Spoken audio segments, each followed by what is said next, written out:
ఒక 2.5 నిమిషాల్లో అయిపోగొట్టేద్దాం. But even this video you have to watch it in 1.5 speed. ఒక 3 విషయాలు మాట్లాడుకుందాం. అందులో ఒకటి నా లైఫ్‌లోకి సంబంధించింది. నాకొచ్చిన సజెషన్. అది ఇక్కడ 2, 3 పాయింట్స్‌లో లింక్ చేద్దాం. And that is all about English. Okay. Now ఒకానొక రోజు నాకు ఇబ్బందయితే నేను మా ఫ్రెండ్ దగ్గరికెళ్ళి అడిగా. అరే మామ దీనికి సొల్యూషన్ ఏంటి? సొల్యూషన్ తీసుకున్నాం. సరే ఇట్లా చేద్దాం అనేసి వెళ్ళిపోయాం.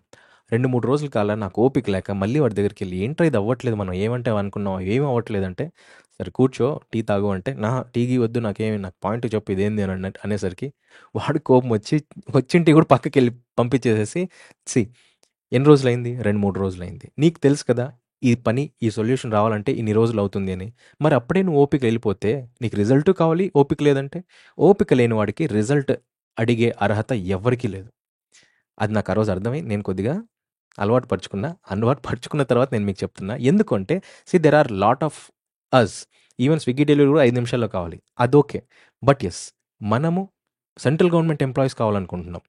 ఫర్ దాట్ కాంపిటీటివ్ ఎగ్జామ్ రాస్తున్నాం. దానికి ఎలిజిబిలిటీస్ తెచ్చుకోవాలి, కాంపిటీషన్‌లో నిలవాలి అనంటే ఇట్ టేక్స్ టైమ్. అండ్ ఆ టైం ఎఫెక్టివ్‌గా లేట్ కాకూడదు. బట్ యెస్ అట్లనే తొందరపడకూడదు. అది. Now I could able to understand that you are facing issues with ఇంగ్లీష్‌లో గ్రామర్, వొకాబ్ అండ్ కాంప్రహెన్షన్. ఈ రెండిట్లో ఈ 2 ఇంటర్ కనెక్టెడే. బట్ యెస్ ఇది ఏం చేయాలి అని అడిగితే let me tell you comprehension కొంతమందికి ఇబ్బంది ఉంటుంది. గ్రామర్ కాదు. అలాంటప్పుడు కెన్ ఐ టెల్ యూ మనం అందరము ఉన్నాం. గ్రామర్ వదిలేసి కాంప్రహెన్షన్ చెప్తే అందరికీ అర్థం కావాలి కదా! In a similar fashion vocab ఉంది. సార్ నాకు వొకాబ్ చెప్పండి అనంటే వొకాబ్ చెప్తాము. But okay. వొకాబ్ నేను చెప్తా. మధ్యలో నుంచే స్టార్ట్ చేస్తా. బట్ యెస్ ఇది చెప్తా. గ్రామర్ చెప్పకుండా కాంప్రహెన్షన్ స్టార్ట్ చేస్తే అందరికీ అర్థం కావాలి కదా! We are all one. Hence what I say is yes మీకు లేట్ కాకుండా అలా అని తొందర పడకుండా మనం స్టార్ట్ చేయాలి. దానికి కొద్దిగా టైం అడుగుతున్నా. కొద్దిగా అంటే ఎక్కువ లేదు. మీరు అనుకున్న దానికంటే తక్కువ. Because I need to discuss and I need to frame how and what we need to get delivered the things. కానీ నాకొక విషయం అర్థమైంది. అండ్ నాకు బాధ కూడా వేసింది యాజ్ ఐ సెడ్. మన టోటల్ 2 రాష్ట్రాల్లో ఇంతమంది చాలామంది ఇబ్బంది పడుతూ ఉంటారు. బట్ యెస్ జెన్యూన్‌గా ఇబ్బంది పడేవాళ్ళు చాలామంది ఉన్నారని నాకు అర్థమైంది. మీలో చాలామంది కోచింగ్‌కి వెళ్లారు నాకు చెప్పలేదు. నాకు అర్థమైంది. బట్ యెస్ వెళ్ళకపోయినా కూడా వెళ్ళని వాళ్ళు కూడా ఉండింటారు. I genuinely accept. కాంపిటీషన్‌లో నిలవడానికి నేను మీకు ఎంత మెచ్యూరిటీ ఇవ్వగలననేసి అది చూడండి. ఓకే. దానికి నేను కొద్దిగా ఫ్రేమ్ చేయాలి కదా!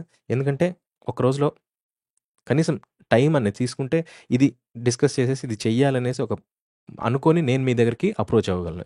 Give me some time. But yes దానికి నేను లేటు చేయను. అట్లని మీరు తొందరపడకూడదు. అంతే చెప్పాల్సిందే. Because you've gonna become government servants, central government servants. And the maturity for that will never be getting late. నాకు అది అర్థమైంది. ఇష్యూ ఎప్పుడు ఉండదు అంటే నేను చెప్పాలనుకున్నది మీకు అర్థమైనాక. ఓకే. తర్వాత మీరు చెప్పేది నాకు అర్థమైతే. ఓకే. మీరు చెప్పింది నాకు అర్థమైంది. నేను మీకు చెప్తాను. కొద్దిగా I shall frame this how and what to approach. అది కూడా నెక్స్ట్ వీడియో చేస్తా. బట్ యెస్ ఇంతే. ఇది మీకు మాట చెప్పాలనిపించింది. And believe me you are very genuine guys. నాకు అర్థమైంది. But yes be genuine to yourself also. Don't waste your time. I shall come back with another video soon. And thank you. Bye.